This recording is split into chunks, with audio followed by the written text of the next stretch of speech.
Savannah, good morning to you. We are coming to you live from what remains a very, very active situation. I want to zoom in here so we can show you what's happening exactly this morning. Miami-Dade Fire and Rescue putting water on that mountain of debris right now. And we can't stress enough how dangerous of a situation this is. That debris could shift at any moment. This, as family members tell us overnight, they have received very little information, as others have been asked to provide DNA swabs so they can help identify their loved ones. You're about to hear from PJ Rodriguez. He believes he lost his mother and his grandmother in this disaster, and he says the night before this happened, his mother told him she had heard very loud noises. It sounded like the building was creaking. This morning, from every angle, desperation and devastation in Surfside. Families searching for answers, first responders searching for signs of life. 99 people still unaccounted for. Families too. Residents who did make it out alive say it felt like an earthquake. I opened the door and I saw that the building had pancakes in the back. Surfside's mayor in disbelief. We're going to do our very best to save as many people in that pile of rubble as we possibly can.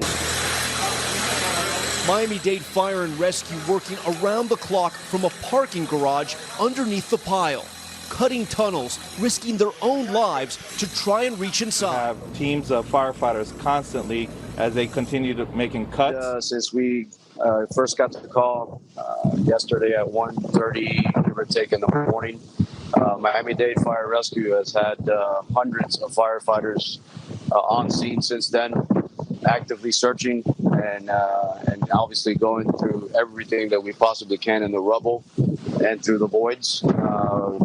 We concentrated our efforts yesterday in what looks to be like the basement. It's actually the parking garage of the building, and working our ways from the bottom, the basement, towards the inside of the building through void spaces and in the attempts of searching for live victims.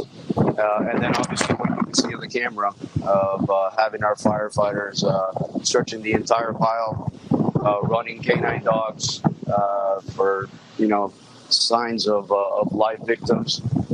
Obviously we got cadaver dogs as well, so we've been here nonstop, 24-hour operation in a haste effort of trying to search and find as many live victims as we possibly can. It's heroic work. In Haiti and collapse in Barbados and other collapses that we've been at, and there's always that hope, and that's why we're here. We fight 24/7. We don't stop. And, when it gets to that point that it's just incompatible with hope, then we'll reach that point at some point. But for right now, there's always hope, and that's what we're here to do. We're here to rescue as many people as we still can. Chief, we love to hear that. I mean, to talk about just... Stunning look from above, revealing a condo complex with an entire section gone. The portion of this map in red is what used to be standing at the Champlain Towers South just over 24 hours ago, and is now a pile of debris. Greg Schlesinger, a contractor who's built a number of complexes in the area similar to the structure that collapsed, has some ideas about what happened. There are two items here, concrete and steel.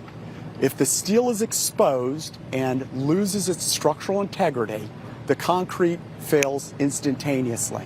And that's how it fails. And you think that's likely here?